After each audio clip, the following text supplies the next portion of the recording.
Good morning दोस्तों। आप लोगों को आज ट्रांसफॉर्मेशन का दूसरा पार्ट लेकर आए हैं। पहले पार्ट में आपको मैंने रिमूव टू पढ़ा दिया था। रिमूव टू को पढ़ा दिया था। अब आपको दूसरे पार्ट में रिमूव टू के जो भी नियम बचे उसे क्या करने जा रहे हैं, समझाने जा रहे हैं। आप लोग कॉपी पेन ले लीजिए और बहुत आराम से हर एक वर्ड को नोट करिए जो आपकी परीक्षा में बहुत ही जरूरी है, जो आपको काम आएगा। यदि वाक्य का कर्ता क्या हो, निर्जीव हो। यदि वाक्य का कर्ता आपका क्या हो, निर्जीव हो, या इट का प्रयोग हो। किसका प्रयोग हो? इट का प्रयोग हो। यदि आपका कर्ता निर्जीव हो या इट का प्रयोग हो तो उस वाक्य में फॉर मी के लिए, किसके लिए? फॉर मी के लिए आपको आई लिखना है। क्या लिखना है? आई लिखना है। जिस वाक्य में कर्ता निर्जीव हो और इट का प्रयोग हो, किसका प्रयोग हो? इट का प्रयोग हो, तो फॉर मी के लिए आपको आई लिखना है। फॉर हिम के लिए आपको ही लिखना है। फॉर अस के लिए आपको बी का प्रयोग करना है, तथा फॉर देम के लिए आपको दे का प्रयोग करना है। किसका प्रयोग करना है? दे का प्रयोग करना है। आप लोग समझ गए होंगे कि जहां हमारा सब्जेक्ट जिसके द्वारा कार्य किया जाता है, कर्ता क्या हो, निर्जीव हो या इट का प्रयोग हो, उसमें फॉर मी के लिए हमको क्या प्रयोग करना है? आई का प्रयोग करना है। फॉर हिम के लिए हमको ही का प्रयोग करना है, और फॉर अस के लिए हमको बी का प्रयोग करना है, और फॉर देम के लिए हमको दे का प्रयोग करना है। देखिए एग्जांपल के द्वारा आप समझिए।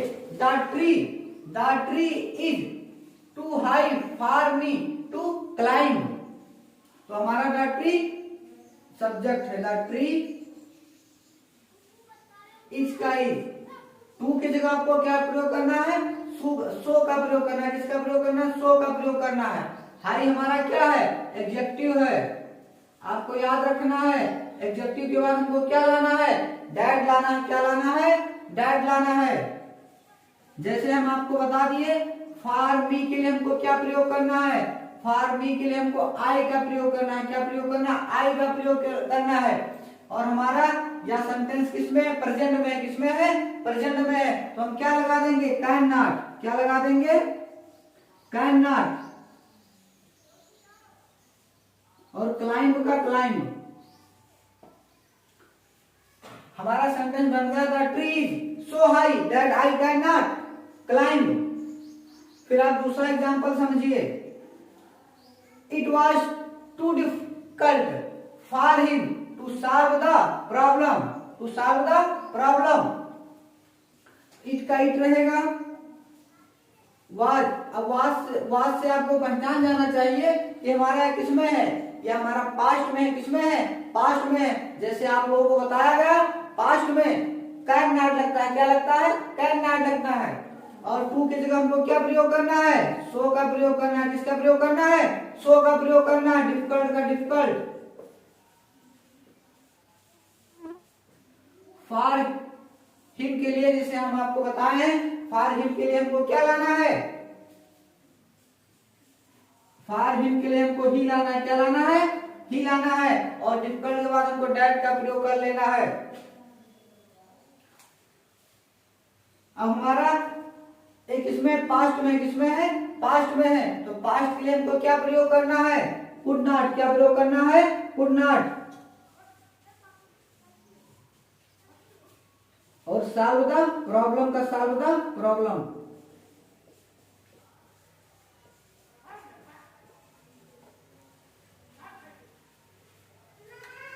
यदि वाक्य पैसिव वॉइस में किसमें हो, यदि वाक्य हमारा किसमें हो, यदि वाक्य हमारा पैसिव वॉइस में हो तो बदला हुआ वाक्य भी पैसिव वॉइस में बनेगा।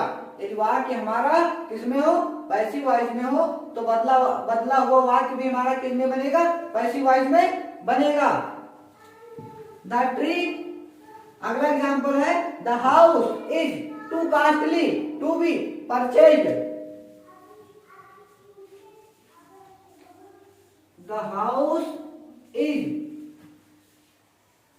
The house is टू की जगह हमको क्या प्रयोग करना है, सो का प्रयोग करना है। और कास्टली का कास्टली।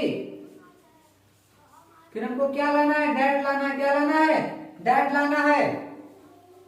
अब हमको इसमें किसमें बनाना है, पैसिव वॉइस में बनाना है। किसमें बनाना है, पैसिव वॉइस में। बी आप तुरंत देख के जान जाएंगे हमारा पैसिव वॉइस में है, लेकिन बदला हुआ भी वाक्य में किसमें बनाना है, पैसिव वॉइस में ही बनाना है।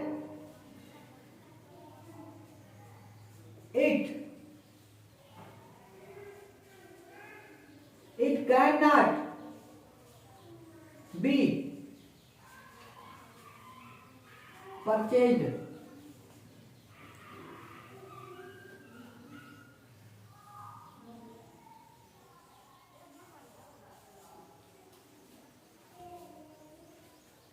The house is so costly that it cannot be purchased.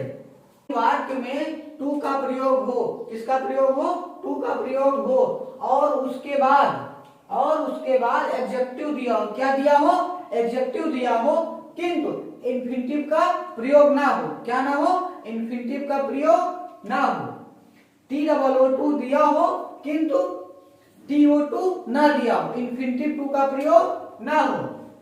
आप इसको किस तरह से बनाएंगे, आइए एग्जांपल के द्वारा समझिए। he is to be तो बनेगा he is। टू की जगह हमको क्या प्रयोग करना है, मोर का प्रयोग करना है। किसका प्रयोग करना है, मोर का प्रयोग करना है। और बिग का क्या रहेगा, बिग रहेगा। क्या रहेगा, बिग रहेगा। अब आप बिग के बाद तुरंत डैड लाते थे। क्या लाते थे, डैड लाते थे, लेकिन यहाँ आपको डैड का प्रयोग नहीं करना है। डैड की जगह आपको यहाँ क्या लगा देना है, देन लगा देना है। क्या लगा देना है, देन लगा देना है। फिर आपको इट इज प्रॉपर का प्रयोग करना है। आपका सेंटेंस बन गया, he is more big than it is proper। Example second, it is too shocking बनेगा it is टू से आपको क्या प्रयोग करना है, मोर का प्रयोग करना है। किसका प्रयोग करना है, मोर का प्रयोग करना है। और शॉकिंग का शॉकिंग। इसके बाद आपको किसका प्रयोग करना है, देन का प्रयोग करना है। किसका प्रयोग करना है, देन का प्रयोग करना है। फिर आपको इट इज प्रॉपर ले आना है।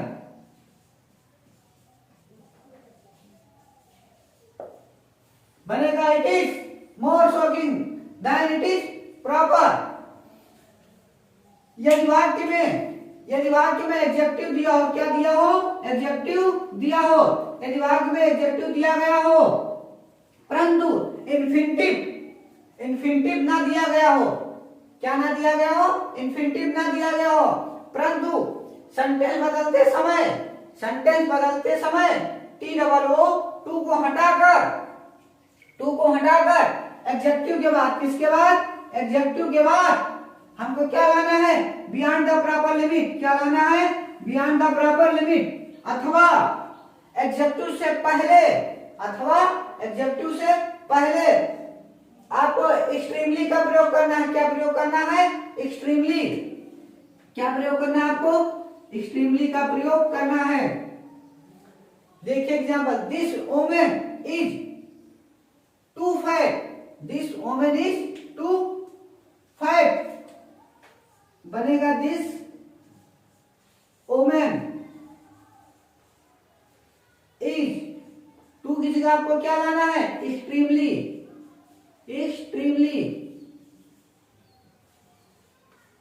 और फैट का फैट। आप लोगों को हमारा वीडियो पसंद आया हो तो लाइक करें, सब्सक्राइब करें और शेयर करें।